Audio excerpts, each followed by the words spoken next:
Chris Beard in men's basketball comes up short to Gonzaga. Women's basketball defeats the reigning champion Stanford Cardinal, and volleyball regains their footing with wins over Oklahoma. All of this and more coming up on College Press Box.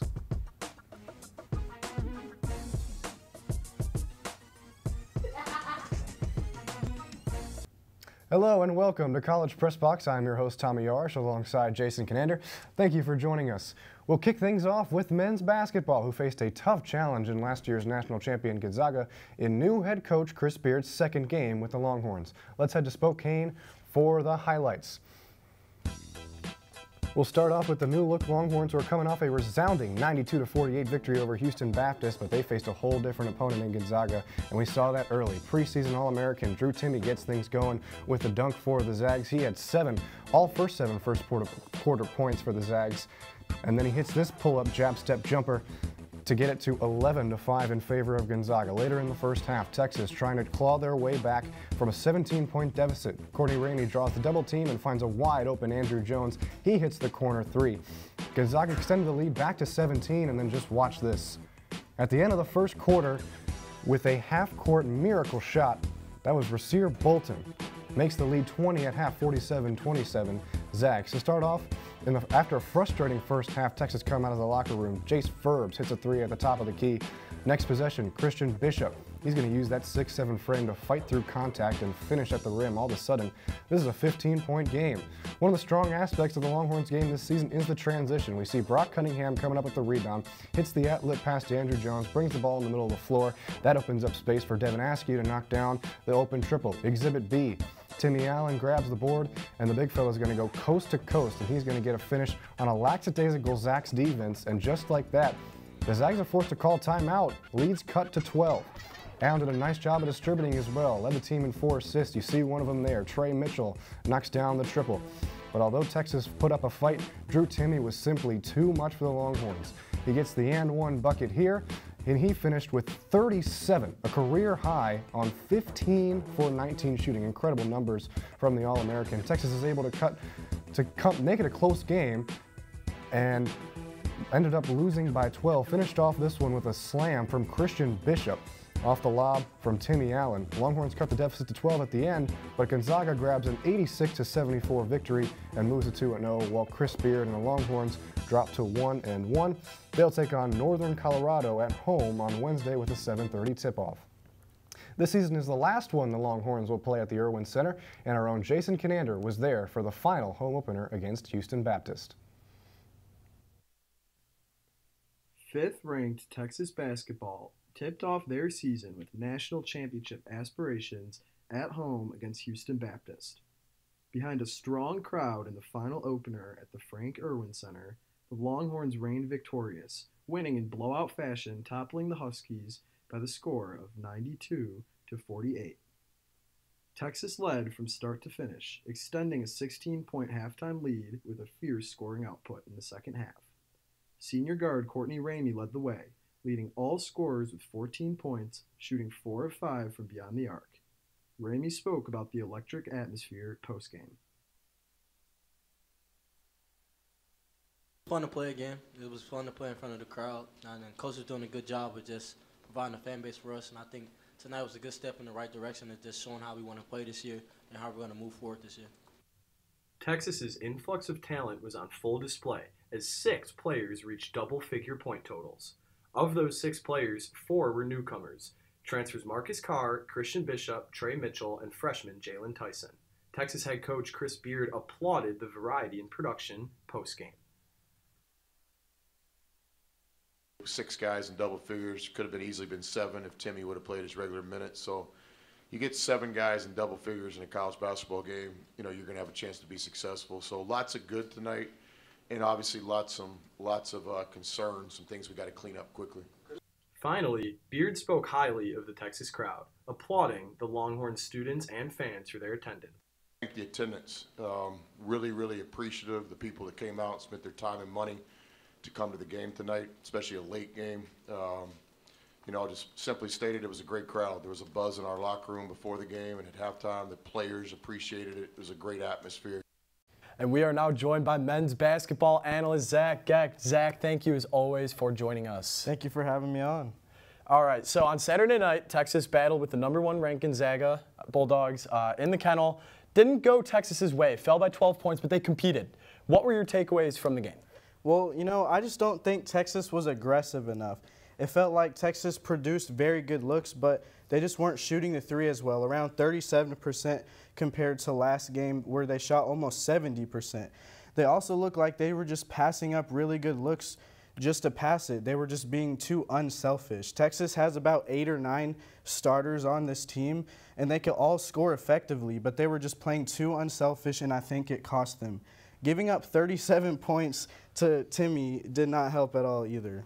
So we talked about what went wrong. Obviously, Drew Timme going off for one of the more incredible college performances in recent memory. But what are some of the things that Texas did well against Gonzaga? Well, you know, Chris Beard said going into this game that Texas was going to come out with a win regardless if they actually won or lost, because Texas would learn a lot about themselves. And I think Texas has, that they are too unselfish right now and they need to figure out who is going to be their scorers. Timmy Allen was the brightest spot for Texas with 18 points on 7 of 12 shooting against Gonzaga. He just seemed to have that willingness to score that the rest of the team didn't really show, and he was knocking down shots from really everywhere on the court, so it looked pretty good with him on the court. Definitely excited to see how the transfers have been playing. Of course, Timmy Allen, Trey Mitchell has contributed. So, at 1-1, what is the upcoming schedule looking like for Texas? Well, after Gonzaga, Texas has a pretty easy, nice non-conference schedule. I think Texas has a chance to go 11-1 into Big 12 play. Upcoming, Texas has Northern Colorado, San Jose State, and California Baptist in the Abe Lemons Classic hosted by UT. Those are all cupcakes in my opinion. Then they have Sam Houston, Rio Grande Valley, which are all also pretty easily winnable. And then they face a real test in Seton Hall on the road on December 9th in the Big East and Big 12 battle. This will be a good kind of checkpoint game for the Longhorns to see how well they're starting to play together as a team and see kind of where the chemistry is at that point in the season and see if they have any consistency yet. Now, finishing against Arkansas Pine Bluff, at Stanford, who, by the way, just got blown out by Santa Clara, so not doing too good there. And then hosting Rice and Incarnate Word. Barring any upsets and assuming Texas plays well against Seton Hall, all opponents are unranked. So Texas has a lot of talent, and they have an easy schedule to go 11-1 starting Big 12 play in January. Totally agree, Zach. A lot of time for the Longhorns to round up their group and figure out what went wrong on Saturday. So thank you very much, as always, for being with us tonight. When we return, we will take a look at women's basketball's red-hot opening week of the season. You won't want to miss it.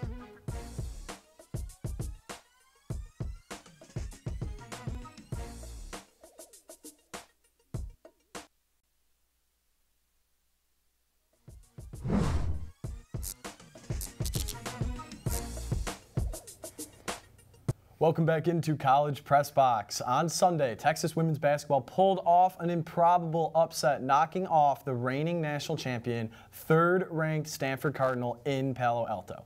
Let's send it down to Stanford to see how Vic Schaefer's Longhorns were able to secure the win. We begin at the tail end of the second quarter as Stanford's Fran Belibi attacks the paint with a swift layup to give Stanford the lead. Early stages of the second half, Joanne Allen Taylor pulls up from the line for the smooth jumper. Fourth quarter, Longhorns looking to battle back. Rory Harmon with the ankle breaker and the jumper to fall. Here we go, 5 minutes remaining. Texas looking for the lead. Aaliyah Mathoru nails the clutch three. This will send it to less than 2 minutes remaining. Texas trying to put it on ice, and Mathoru does it again with another dagger triple. Stanford wouldn't go down just yet. Ashton Prechtel hits a quick triple off the inbounds pass. Alas, it would be too little too late for Stanford. As the clock hits 0, the buzzer sounds, and the Longhorns are 2-0 with the win over the third-ranked team in the nation. Definitely a big victory for Schaefer and company, and now we're joined by Emme Basnett. Emme, thank you for coming on today. Yeah, I'm so excited to talk women's basketball. So last week, the Longhorns obviously shocked the reigning champion Stanford Cardinal in just the second game of the season. We don't really see that too often early on. What is it that went into that victory? Yeah, like you were saying, it's an impressive road win for Texas, and they knocked off the defending national champions, #3 Stanford, making history since this was their first non-conference home loss since 2017. So the Horns outscored the Cardinals 26-16, and in the fourth, ultimately securing them the game, thus ending Stanford's 21-game winning streak, which was just super impressive for the Horns, and held the defending national champs to 4 of 27 shooting from the three-point range. This team was just really underestimated going into the season, and the power rankings, the preseason polls had them at 25. Now, this morning, they're at number 12, and Stanford is still at number 7, which is a little bit questionable, but that may be a conversation for another time. But just overall, the defense came alive, and on both sides, too, because it was a low-scoring game, 61-56. Just a really impressive show out from the Lady Horns, and also a very, very strong defensive front. Absolutely, and you talked about the defense, which is what we saw in that first game of the season as well, even though the offense shined a little bit more, scoring over 134 points. In a game of this magnitude, though, players are going to grab the spotlight, and we saw that early on. Who did you see that really stood out? I think this game it was Aaliyah Mathuru who hit a 3 with 5 left to go in the fourth for Texas to get the lead. She also went on to score 10 of their final 15 points. This junior transfer from Mississippi State scored 17 points in just 19 minutes, and she's obviously just like a dominant spark on the offense. And then we have freshman Rory Harmon, who did, in fact, break some ankles. And she's from Houston, led the Longhorns with 21 points, 5 rebounds, kick-started the team by scoring the first 8 points of this game. She was also, we have the preseason Big 12 Conference Freshman of the Year, Aaliyah Moore, who had 9 points in the game, but she also had 3 really important rebounds. It's just not too shabby for a few of these freshman players to be bringing the heat and leading this team already. Like to shout out to Rory Harmon, Side Creek's very own. She was impressive in the first game as well. And while this is a big win, that's a confidence booster for the program, by no means is this the end of the season. There's a lot of games still left to be played.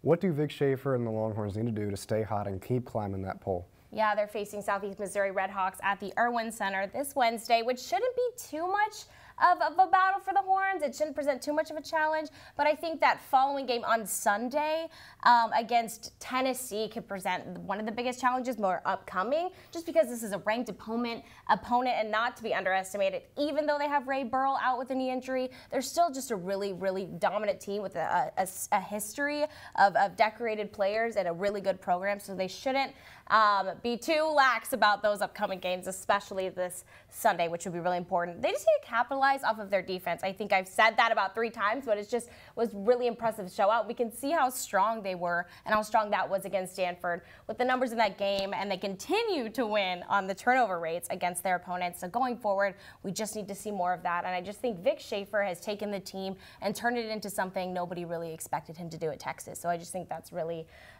something that I should point out, just what Vic Schaefer has been able to do with this team. You can never count out the Lady Vols, and especially Texas A&M on that schedule too, as we saw on the screen. That's going to be a good one. Which they lost last year to them, so that'll be a really good rivalry game coming up. Absolutely. Thank you for joining us, Emmy. Coming up next on College Press Box, the Longhorns volleyball team bounces back from their first loss of the season with victories over Red River rivals Oklahoma. You won't want to miss it. We'll be right back.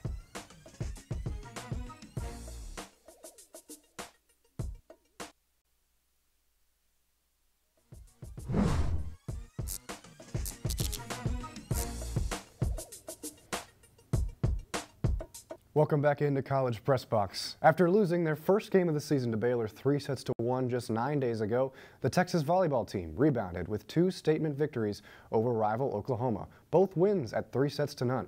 For more, we hand it off to Jason and our volleyball analyst, Cecilia Rodriguez.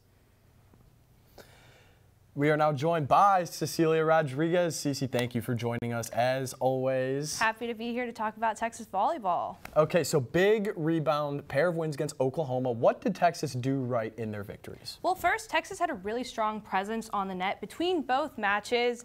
Texas outscored Oklahoma with 29 blocks to OU's 8 and 88 kills to OU's 55. The Longhorns also did a fantastic job of keeping the momentum on their side during these matches. Even in that close set in game 1, they were able to keep that momentum, not having to come back in the 5th set or 3rd set and win it all, but they just did really well on that.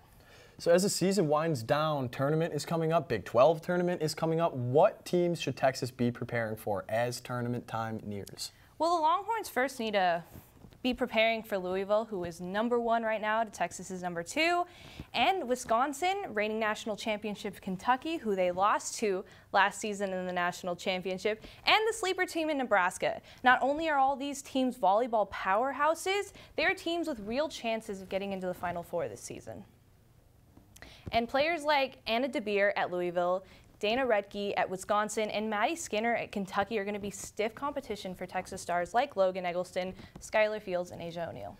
Doesn't look right seeing a different team with that #1 next to their logo, but what should Texas improve upon before tournament play begins? I know this sounds like a broken record at this point, but serving and defensive coverage. This Texas team is a team that everyone knows struggles behind the service line, and those points lost to service errors could cost this team their run at the title this year in the championship game when everything is on the line. A huge factor in last year's championship loss was Texas's inability to have strong defensive coverage. They did not cover well. Kentucky saw that. They ran all over them. And if they want a serious chance at that title this year, they're going to need to step up their defense to get that far in the tournament. Well, we know the Longhorns will be looking to avenge last season's shortcoming. Thank you for joining us, Cece. When we return, we will talk about Texas football's 5th consecutive loss. We'll be right back.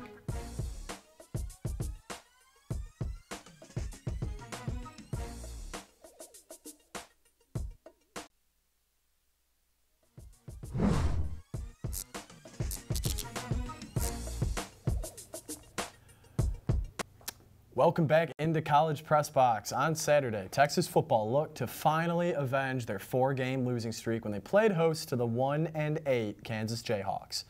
Unfortunately for the Longhorns, the Jayhawks came to town ready to play. Kansas led for the majority of the game before a late Casey Thompson touchdown knotted the game at 49, sending it to overtime. Texas would score on the opening possession of overtime, only for Kansas to counter with a quick touchdown of their own, setting up one of the more improbable game-winning scores in recent memory by way of walk-on fullback Jared Casey, whose first catch of the season was a 2-point conversion to give Kansas their first Big 12 road win in their last 57 tries. The soccer season came to a close on Sunday as the Longhorns fell to SMU 2-0 in the opening round of the NCAA tournament. They finished the season with 11 wins, 5 losses, and 6 draws overall, and were atop of the Big 12 standings with 6 wins in conference play, no losses, and 3 draws. 14th ranked men's cross country clinched an NCAA championship berth this past weekend. The Longhorns automatically clinched their spot in the championships with their win in the NCAA South Regional on Saturday. The NCAA championships will begin on Saturday in Tallahassee. Some bad news came for the Longhorns after an already difficult loss to Kansas, as star running back Bijan Robinson suffered a dislocated elbow and will miss the rest of the season. Alongside Robinson, defensive back Josh Thompson will also be out the rest of the year after suffering a fractured fibula against the Jayhawks. The Longhorns have 2 games remaining against West Virginia and Kansas State and need to win both if they want to be eligible to play in a bowl game. This week in Texas sports, women's basketball will look to improve to 3-0 on the season when they take on Southeast Missouri at the Irwin Center at 11 a.m. on Wednesday, a game that will be available on Longhorn Network. Men's basketball, too, will return home on Wednesday, this time taking on Northern Colorado at 7:30 on Longhorn Network. Both men's and women's swim and dive will compete in the Texas Diving Invitational, an event that will run from Thursday to Saturday. Volleyball will face off against Kansas State at home on Thursday and Friday. Both of those matches will be seen at 7 p.m. on Longhorn Network. Track and field and cross country will participate in the NCAA Cross Country Championships on Saturday in Tallahassee. Football will head on the road to Morgantown to battle against the West Virginia Mountaineers, a marquee matchup that will kick off at 11 a.m. on ESPN2. Men's basketball will play another game this week, the second being on Saturday against San Jose State at 5 p.m. on Longhorn Network. And finally, women's basketball will play another matchup against a ranked opponent, this one coming against the 15th ranked Tennessee Volunteers on Sunday at noon on ESPN. Folks, that'll do it for this episode of College Press Box. Thank you for joining us, and make sure to tune in to our other shows, College Crossfire on Wednesday, Want to Know Sports on Friday, and Texas Countdown on Saturday. Signing off for Jason Kinander and the rest of the crew here at TSTV Sports, I'm Tommy Yarrish. Have a good night.